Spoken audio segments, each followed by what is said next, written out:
This is a voice from your past, Nico. Can you guess who it is? Florian? That's not my name! Bernie, what can I do for you? I need you to come around to my place, Nico. Please, come soon. Bernie is always in a crisis, at least when he's on the phone. Balak is basically the most popular man in Liberty City, because a minute later I got a call from the United Liberty paper contact basically mocking me for finding Bernie. I'm helping you find the man you're after.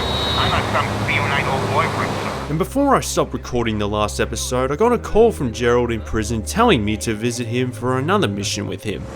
Put you on the visitors list here? Come down. Which is exactly where I'm going. That's a catch of focusing so much on the missions and using taxis all the time. You have to wait for the phone calls to unlock additional ones, but at least that gives me a lot of missions to choose from right at the start of recording. And so hi ladies and gentlemen, Spenny here, and welcome back to Grand Theft Auto 4 Part 16. You okay, kid? Yeah, I'm okay. I'm sorry about your brother. Me and Francis were never exactly close, but he was my brother, and it hurts. Poor bastard. He believed in something once. That's a hell of a lot better than me, I guess. But the thing is, I think I should make some changes in my life. Stop with the drink. Put it down. Stop hanging out with the wrong sort. Give Packy a call. He'll explain what, I need guidance with the most. The areas where I have strayed furthest from the path. Yeah, Gerald is basically being metaphorical, like coded messages. Although the more I replay this game, the more it seems like the police should be suspicious of their conversations. Like something's clearly about to happen as soon as it ends. Your brother told me to call you. Jerry wants us to kidnap old man Ancelotti's daughter. Some fake tan, dyed-haired, Guido-loving slut by the name of Grace. She's selling her tasteful pink felter on autoerotic. Again, why can't I just get in the car while I'm on the phone?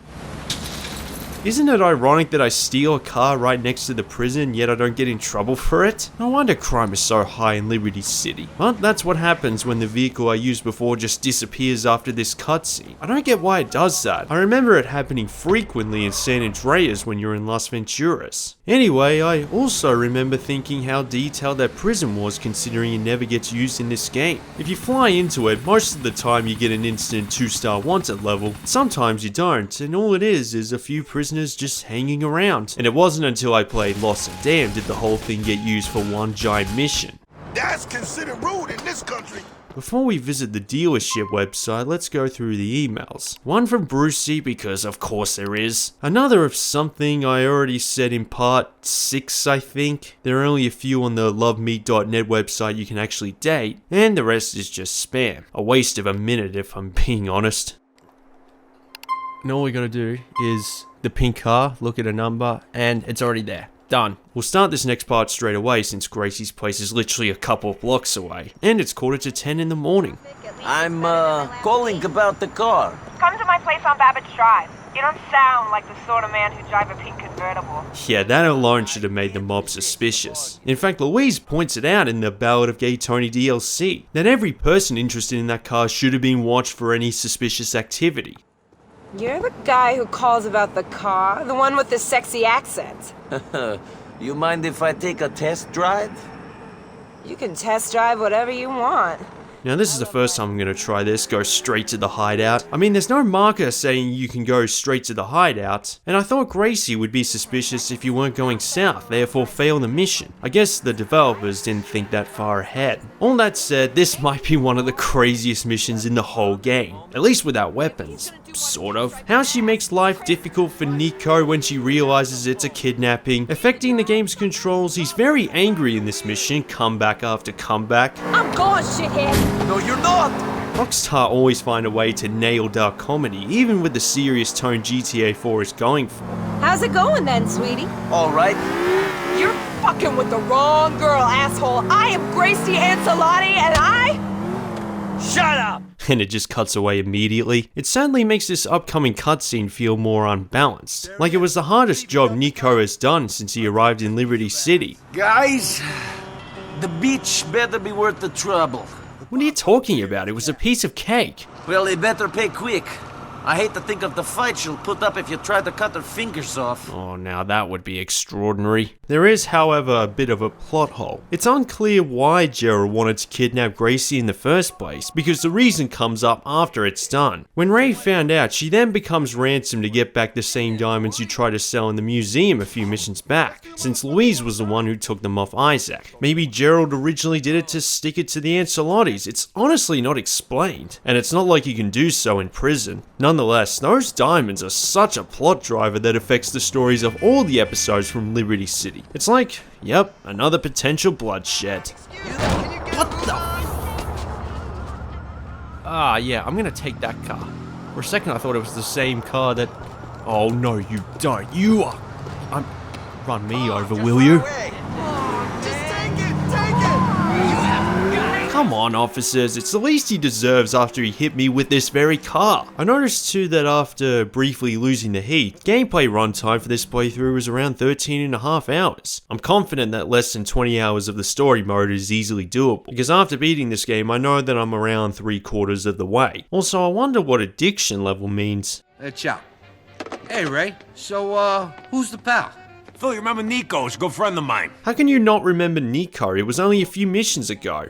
Yeah, Phil, see, that's the thing. I kind of know what you're going to ask, and I can't. What do you mean you can't? Don't know why Phil was in the process of asking Ray to do this for him, because I've never actually seen him in a gunfight. I'm not saying he can't handle himself, I just can't imagine it since I haven't seen it yet. And you say he's a friend of yours? Is riding through the subway tunnels of Liberty City to get the job done not convincing enough? Come here. The Triads have this big chunk of brown they're desperate to get rid of. Phil turning the music up while he explains everything straight up reminds me of the Simpsons episode when Homer is trying to buy the hair loss treatment amoxicillin. A little trivial, but that's honestly what it reminds me of. I taped that episode back in the early 2000s and watched it a lot. That's how I know it so well. And why can't Phil just do what Gerald did in prison? Use coded messages. Like, call the drugs construction gear. Or as Phil would call it after the mission, a wedding present. I'll be in touch, Nicky. It's not too long of a way to get there, and it's not like there's a taxi nearby. How I would give to put the music on in this game, because there are a lot of classic radio stations to choose from. The ones I listen to most include Liberty Rock Radio, LCHC, The Journey, and JNR. Honestly, fast jazz music moved by Miles Davis, for example, while I'm rampaging is hilarious in this game. And it's a shame some of the music was taken out of the PC version when it was updated a decade later. I heard they replaced it, not just flat out take it out like some of the predecessors, but music in a video game, even when it's licensed, is what gives it an identity, and it's a big reason I still play GTA 4 on consoles. Now here's something that relates to what happened in The Lost and Damned way back when Nico was still in Broker, before Dimitri's betrayal. I think that's the same product, the one The Lost took from the Angels of Death, and sort of brought it back to the Triads, which went well. But they have it at the moment, and I don't even know what they're doing right now, but it's Bellick's job to take it. Oh, that was a very good shot.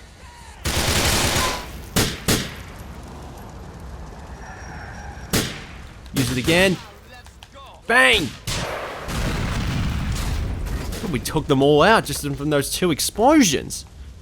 Despite some enemies holding assault rifles, this is one of the easiest shootouts, especially after those couple of explosions. The truck only moves when you're close to it, and it always goes slow enough so you can't lose it. I'll rip your fucking car down! I'm gonna do it! That's another thing I want to clarify from part 14, the shooting mechanics while aiming manually. As you can see, I'm always aiming while also in cover of the vehicle, but not actually using the cover mechanic. I do this just in case an enemy appears blindly. I can react faster to him by always aiming. It takes a second to actually aim and fire away, which makes a huge difference, because it's easy for enemies to kill you almost instantly if you find yourself in front of their fire. I'm guessing this brief moment, thanks to the ragdoll physics, is a Terminator 2 parody. I wonder what happens if you don't press it quickly enough. Do you just fall off the truck and fail the mission? One thing I also like to do is deliberately fall off the truck. Oh, there we go. I like the way he's complaining. I have to admit, it took a while to figure out how to hold on, but Nico getting angry whenever he falls from the side is funny. I'm trying to look for the word to describe it. Flimsy, I reckon. What have I got myself into? I've got the complaint about your driving, asshole. Why do I get the feeling he's talking about me? Phil, man, I got that thing you were after. What do you want me to do with it? It's a wedding present from my nephew, Frank. A wedding present. But to be fair to Phil, that nephew of his, Frank, did just get married recently. According to him anyway, and it's a good way for the police to not suspect a thing on the phone in case it's wiretapped. Hey, you Frankie. Your uncle asked me to give you this wedding present. You're a lucky guy. I don't know about that. I gotta sit on this stuff until Phil gets over his paranoia, and we could ship it. Now this motorbike, the Sanchez, while very common in every GTA title with motorbikes, for some reason it's one of the rarest vehicles in GTA 4. This, the final mission, and one of Bruce's exotic export side quests are the only times they appear. I've never seen one randomly spawn, so if you like it, you better make sure you take care of it. Like find a good safe house parking spot so you know you won't lose it. You looking for more work? I'm always looking to earn a bit of extra cash. Great. I know a guy who needs a man like you. Only operates on an outside line. Oh yeah, the Fixer, who has a couple of jobs that appear on the map HUD, but they're completely optional. What's interesting about these assassin missions, however, is once you complete them all, you get a PlayStation trophy called Assassin's Greed.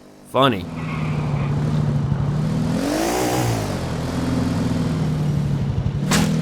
What am I doing? Hang on. I thought that was a shortcut. I guess I was wrong. I want to park the Sanchez somewhere where I won't lose it because of its rarity, and quickly do the ransom mission Packy is supposed to call me about. This is Patrick. I think the reason he hasn't is because I'm literally driving past the hideout as I speak. I think I already have a manually save file from when I reviewed the game a couple of years ago where I have a Sanchez, so I think in this case I'm not too concerned. Meanwhile, I'm changing into my favorite outfit for the next mission, basically a turtleneck suit with clawed sneakers, and then give Bernie a visit. Florian, open the door. Nemo desce Peder. Govor Ingleski! And I told you it's Bernie! Then Bernie, open the door! Why did Bernie bother calling for Nico's help if he wouldn't open the door for him? I came to this country to be myself!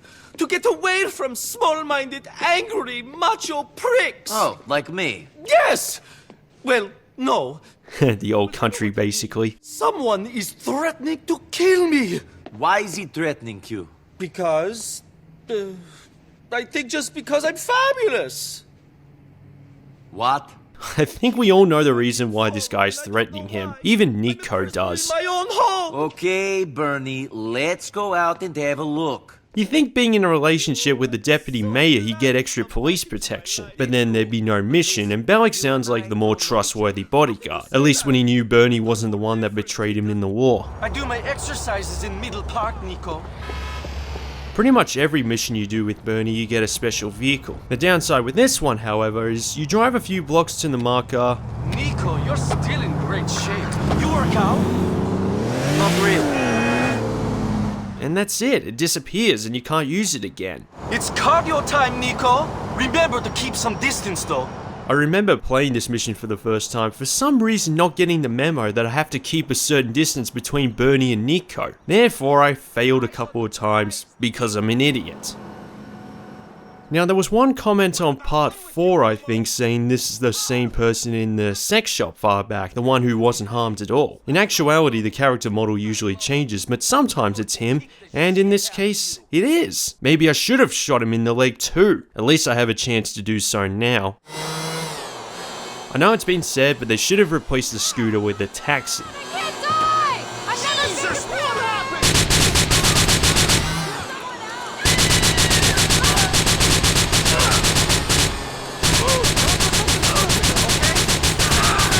Gotcha! Didn't take as long as I thought. I have to say, that was a pretty spectacular way he fell off the bike, running into the board of those over-the-top self-portrait drawings you usually see in markets. Yet another illustration of the physics, they don't just apply to people. I also checked to see if the 911 was there. And of course it wasn't. Must have been stolen. It's not like you can lock your own cars in this game, but fortunately we lost the heat in the process. I'm not dressed for jail! We need to get out of here! Did you not hear what I said a few seconds ago? Now we have to take Bernie to the Perseus store south of Algonquin. Why not the one that's a block away from the park? We are Scooter Brothers! Scooter Brothers! That's all I'm thinking about when riding a scooter in a GTA game nowadays. He's not going to attack you again. No, he ain't. You're an absolute sweetie, Nico Bellic. I never would have thought it. Certainly not using this scooter again. If only there was a way to use the Sanchez in that last mission. Uh-oh. Whoops. The only thing I know about that place, there's a random character interaction in the Ballad of Gay Tony that appears there. Arnaud, I think his name is. How's my favorite girl? We need a picture of Grace. Her pa thinks she's holed up with some guy. You don't believe we got her. Will you do it? Mom's still upset. About time Packy called. I was ready to change into a suit for the mission with Pegorino. What's good about it though is that it only takes a minute. Walk in, take a photo. Fuck you! And that's it. And also, Tony and Louise received that photo in the middle of a mission when they're trying to tail Packy over this situation. You should have got suspicious the second anyone expressed interest in that thing. Yep, well, that's who you're dealing with, Louise. Nice one, Nico. Old man Ancelotti won't believe his girl's holed up with a guy no more. Now let's get that suit on and visit Pegorino. Hey, Nico. What's up, Mallory? Roman hasn't spoken to you about anything, has he? Nothing about maybe asking me to marry him? I haven't heard anything, but I'm sure it would be a really good thing for both of you. Thanks. And hey, Roman and I decided to be honest with each other last night. He told me about Vlad. He did? Vlad, it feels like a lifetime ago when we worked for and dealt with that fat egotistical prick. I guess when he found out about me and Vlad, he couldn't help himself. His love for me took over and he just had to kill him. That's exactly right. Even though it was Nico that did it, Roman was doing everything he can to stop it. But hey, despite the fact they're just trying to survive, things are going very well for these two synths. I mean, Vlad's predictions before his demise were laughable to begin with. But Roman and Mallory. Well, Roman did say that he wanted to really have her, which was probably the plan if his old apartment and business didn't burn down. But good for them. Peg. What? Someone for you. Oh, yeah. So, were you followed? I don't think so. Ah. I mean, who knows? Exactly. I mean, we can pretty much guarantee you were followed. But to be honest, I don't really care neither. Then why did you ask if he was being followed? Cousin, your friends. I know a lot of people around you end up in jail. Some maybe. But that's the same all over town. This is a dying game. I don't understand. I mean, I'm gonna ask you to deal with a problem. And you're gonna deal with it. Or you're not gonna deal with it and you're gonna be a problem that somebody else has. I feel like this dialogue came straight out of the Matrix, more complex than necessary. Nothing more than an illustration to show of how much of a big shot Pegorino is, like a spiritual successor to Salvatore Leone. Me and two of my guys gonna meet with a couple of boys from the Pavano family. I want you to run security. Keep an eye on things. Because they won't be looking out for you. Hey, Tone. And as a result, that was another very long cutscene. Boss, I got you this because I care. You boys have fun. Pegorino sure takes his sweet time here. What are you waiting for? Hit it! Let's go! We're just hoping they got the manners to smile to our faces before they do it. You giving them a nice little offering, though, Skip. They ain't gonna turn up their noses at that. God, give me strength! It's like I'm dealing with children here. No wonder I ain't on a commission when my muscle is this stupid. If the Pavanos is a Liberty City family, what are they doing coming out to Albany for this meet? There's a second conversation that basically explains how the commission works. And I have to admit, I didn't have anything to say on this drive since it's explained well enough. Every time I replay this game, there's another layer of the story I figure out for the first time. You always discover something new. That's why Ray ain't ever gonna make it to the level he wants to reach. He's too busy thinking about himself. That diamond fuck-up is case in point. I reckon Ray's just more hard done by than useless, since everything you do with any character is just a shootout, but some cinematic cutscenes dictate that it didn't go well for certain characters, from my perspective anyway. Give him the rifle, Marco! You expect him to start throwing empty cans from up there if this thing kicks off? No way, Skip. Here you go. This is actually a new sniper rifle, one that fires semi-automatically, which should be handy for this mission. Go up into that building. There should be a spot where you can see over the meat. Don't start shooting unless they attack us. I saw a few comments in a couple of video walkthroughs for this mission. Apparently some people seriously struggled to find the vantage point because the door, for example, appears to be closed, almost like the whole building is part of the scenery. I admit there are a few occasions when I got stuck because it's easy to forget that a marker has an arrow on it, signaling the marker being above or below your current elevation, but in this case I didn't have any issues.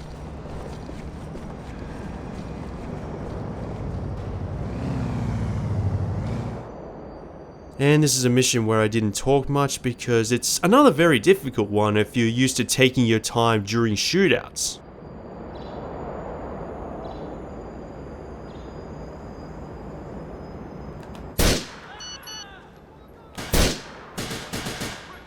How does that not count? Give me a second. I think it's because I missed the guy before he took the shot, therefore the game thought I shot too early. There we go, now we got him.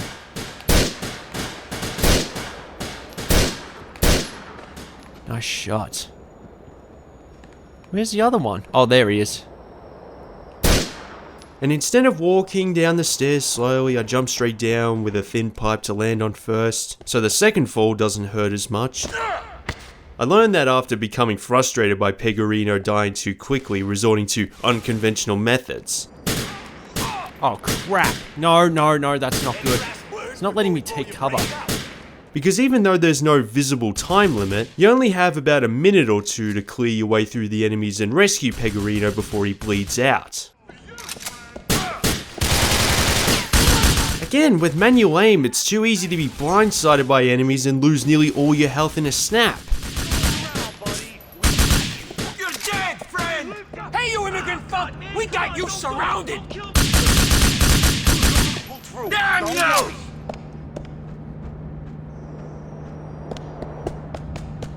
See? There, you can die if you take too long. I'm sure the whole city will be up in arms. The motherfuckers trying to whack me at a sit-down! They're trying to make off with my tribute! The fucking nerve! We're gonna ice those fucks, Nico! Pegorino sure loves the F word. I suppose he just got shot. Wouldn't you be swearing a lot too? Alright, let's get these slime ball bastards! People like that give Italians a bad... I'm only shooting at standing enemies to make sure they don't fire back, because enemies can shoot through car windows and kill you while driving.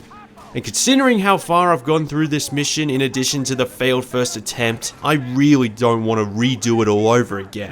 I saw it through the scope on that rifle. We're gonna get that gift back and make this crew pay for their disrespect. Come on!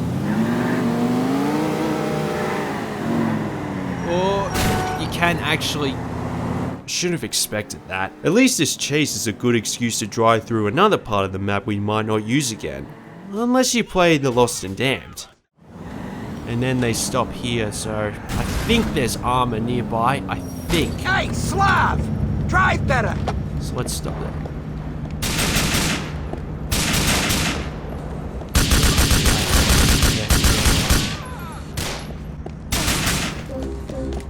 Jesus! That was... I need to be more... I need to look at the... Don't kill me, man! I got you now, you sorry son of a bitch! Jesus. Oh, it's right. He's right there. Oh, God. I know he's there. Oh, I got him. Yes, I got him. But that's not the end of it. One more. One more.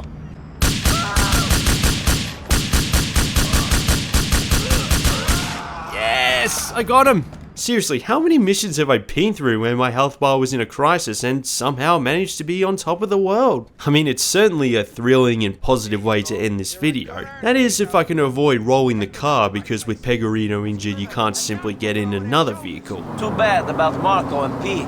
Marco and Pete? Oh yeah, Those guys didn't make it, did they? Well, too fucking bad. They knew what they were signed on for. Weren't complaining on the way out, were they? No, they weren't. Happy to be on board with the skipper. Yeah, well, they seemed like good kids. These kids come and go. It ain't worth paying attention to them until they prove they can survive. I just move on and hire some wannabe wise guys off the street. That might explain why the rest of the families in Liberty City see the Pegorinos as a parody in comparison. He's been my man for a while. I mean, how much can I do with a guy who ain't a full Italian? He's 90% Irish. It don't do too well for the reputation of us Pegorinos, having St. Patrick that high up in our organization. Also being 90% Irish, maybe that's why the McCrearys were hired as associates for the Pegorinos. You did good, kid. Kept your head when everyone else was losing theirs. Sometimes literally. We're gonna need your skills again soon. Arrivederci. Oh, maybe I'm wrong, I don't know. Maybe. Oh, hang on, I heard it open. I wonder if this is an actual garage you can save vehicles and not worry about traffic ramming it out of the space. Or even better, Pegorino's house becoming a safe house once you complete it. Sorry if that sentence spoiled the plot. Yeah, the head of the family. Is he a big-time gangster like in the movies then? Wants to be. Keeps talking about being powerful. About getting on the commission with the 5 big families. I just hope he's got enough power to be able to find Darko Brevich for me. Maybe that's why the Jimmy Pegorino mission isn't unlocked until you find Bernie first, since Nico mentioned Darko specifically. Anyway, we'll stop there since I've been playing for an hour. I know I've said it a lot, but I'm putting sole focus on this series for now so I can release these at a faster rate, and when I get back to reviewing games again, I've already made a decent head start. I just want to get it out there that I'm not done with reviews, but I also don't want to leave this GTA 4 series unfinished since we've come so far. So thank you all for continuing to watch. I've already completed the game at the time of editing, and I know we've only got a few episodes left, so don't forget to like, share, subscribe, Patreon, Twitter, Facebook. Oh, Pegorino just messaged me saying come back to the house. I was only there a minute ago. Talk about making a miraculous recovery from your gunshot wound. We'll do it next episode. Speak to you soon.